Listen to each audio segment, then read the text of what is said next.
Hi there! I'm here to help you understand some common cardiac surgery terms. Let's make this easy and break it down together. This will be super helpful if you're heading into surgery or just want to know more about your heart health. First up, let's talk about CABG, or CABG.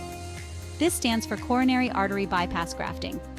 It's a surgery where a doctor takes a healthy blood vessel from another part of your body and uses it to bypass a blocked artery in your heart. Think of it as creating a new route for blood to flow. Next, we'll talk about angioplasty.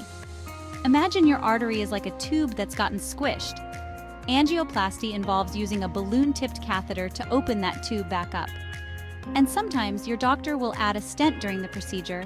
A stent is a tiny tube that stays in place to keep the artery open. Now let's move on to talk about heart valve repair or replacement. Your heart has valves that make sure blood flows in the right direction. Sometimes these valves need to be fixed or even replaced if they don't work properly. Now let's talk about pacemakers and ICDs.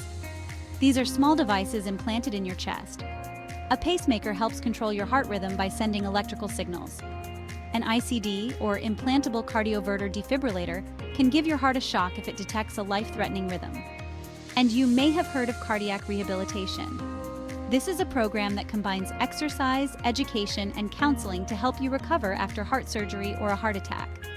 It's super important for improving your overall health and reducing future heart problems. Now let's talk about some key heart conditions and terms. Ejection fraction is a measure of how well your heart is pumping out blood. It's important for assessing your heart's function. Atrial fibrillation, or AFib, is when the upper chambers of your heart have an irregular rhythm. This can increase your risk of stroke, so managing it properly and following up with your cardiologist is crucial. Now we'll talk about congestive heart failure. This is when your heart struggles to pump enough blood for your body's needs. Congestive heart failure can cause fluid buildup, shortness of breath, and swelling. Understanding these terms and conditions can really help you work closely with your healthcare providers for the best outcomes.